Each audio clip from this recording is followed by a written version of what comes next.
Un événement où se croisent des élèves de 6e et de terminale et où on expérimente le monde pour mieux le réinventer.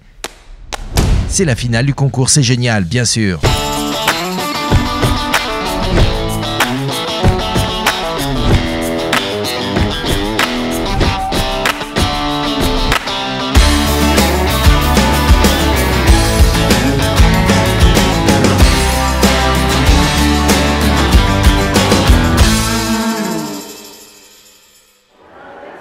Pour cette édition 2017, près de 10 000 élèves ont participé au concours. Et c'est aux Arts et Métiers ParisTech que se sont retrouvés les finalistes de toutes les académies.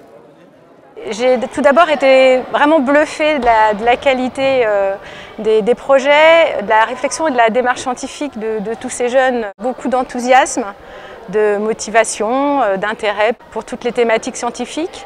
Et puis des thématiques qui nous sont chères à l'EDF, le développement durable, la protection de l'environnement et beaucoup de projets autour du handicap. Et ça fait vraiment plaisir de voir les jeunes s'intéresser à ce sujet-là. Comme ce projet de fauteuil roulant à commande gestuelle. Si je monte, le robot avance. Je redescends, il s'arrête. Je redescends plus bas, il va en marche arrière. Tous ces projets sont nés de l'inspiration des collégiens et lycéens. On a conçu un exosquelette pneumatique pour aider les ouvriers en BTP à lever des masses importantes. En observant souvent du coup les travaux qui se produisaient en ville, en remarquant que beaucoup d'ouvriers avaient besoin de lever des masses importantes et qu'un outil comme ça serait très utile. En fait, on a des actionneurs pneumatiques qui sont posés sur le châssis tubulaire, qui sont commandés par des vannes et qui actionnent les différents muscles pour reproduire les mouvements humains. Pour l'instant, on est monté jusqu'à 60 kg, 600 Newton, sur l'avant-bras en flexion. Certains choisissent des sujets scientifiques, c'est-à-dire sans application immédiate commerciale. D'autres vont utiliser des innovations sans trop de technologie. Ce sont des choses très simples, mais ça marche. Et il y a un besoin.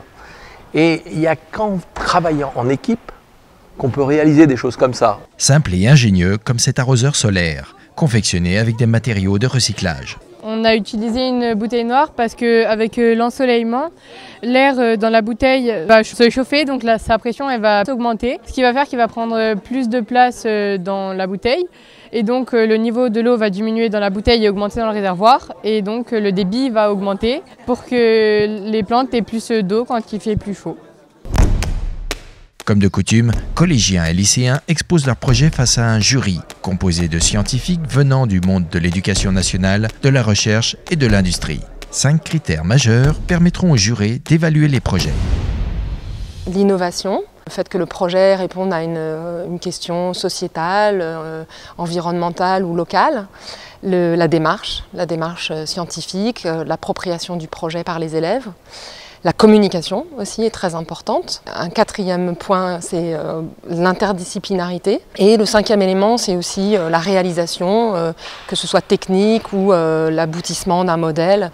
Pour l'ensemble des projets, collégiens et lycéens ont goûté à l'interdisciplinarité. Comme pour la conception de ce robot explorateur en milieu hostile. Ce projet a été réalisé dans le cadre d'un EPI, donc ont contribué à ce projet bien sûr les matières scientifiques, à savoir les mathématiques, ne serait-ce que pour les calculs de vitesse, les sciences physiques, avec tout ce qui est énergie, électricité, moteur, sciences et vie de la Terre, avec donc les conditions de vie sur une autre planète. Le professeur d'art plastique est intervenu pour la création d'un décor. Pour mener à bien leur projet, les élèves n'hésitent pas à faire appel à des industriels ou à des chercheurs. On a pris contact avec l'IGER, donc qui est le réseau de surveillance de la région centre pour les particules fines.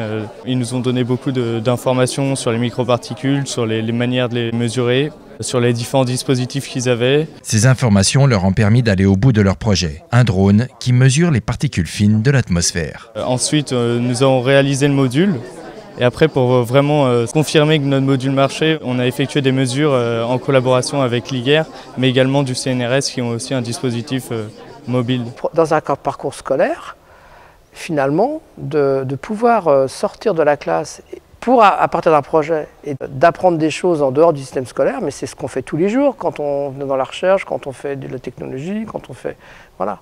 On ne sait pas dire quand est-ce qu'on va apprendre, c'est la rencontre, c'est les discussions. Des élèves qui n'hésitent donc pas à aller à la recherche de partenaires. Et parfois, ce sont des partenaires qui viennent à la rencontre de leurs projets innovants. Le but de ce projet, c'est de réaliser une électrolyse de l'eau de mer, qui est une réaction chimique qui va former du carbonate de calcium sur nos structures et donc permettre au corail de se développer plus vite. On a réalisé des maquettes, puis une fois que nous avions tout validé, les solutions et les tests en aquarium, nous l'avons implanté en milieu naturel. Nous avons déjà été contactés par les responsables du port autonome et de la réserve naturelle de Guadeloupe. Donc nous sommes fiers parce que du coup on nous sollicite pour restaurer des récifs ailleurs en Guadeloupe, toujours.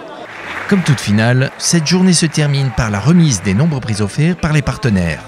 Une cérémonie animée par David Louapre, youtubeur et animateur de la chaîne Science Étonnante. Pour la 10e édition du concours C'est Génial, les élèves ont une fois de plus prouvé leur talent, leur imagination et leur énergie à travers des projets scientifiques.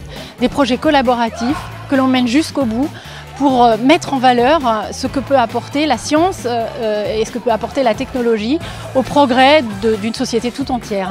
Je pense que c'est une expérience de vie qui restera probablement dans leur souvenir de collégienne. Et ça, je pense que ça n'a pas de prix. Il y a les jeunes, il y a les adultes, et ils travaillent ensemble, et il y a du transfert, et c'est comme ça que la société progresse. Parce que ce qu'on transfère d'une génération à l'autre, ben là, je pense que ça fait partie du meilleur. C'était très bien organisé, les jeunes ont participé, enfin, formidable. Joyeux anniversaire, c'est génial! Un joyeux anniversaire, c'est génial! Joyeux anniversaire au concours C'est Génial et qu'il dure encore longtemps. Bon anniversaire, c'est génial, parce que c'est vraiment génial. Joyeux anniversaire, c'est génial! 10 années de collaboration, de solidarité, d'engagement, de réussite à la fois des élèves et des professeurs. Donc on fait le vœu qu'on ait 10 fois plus d'élèves qui participent dans 10 ans. Joyeux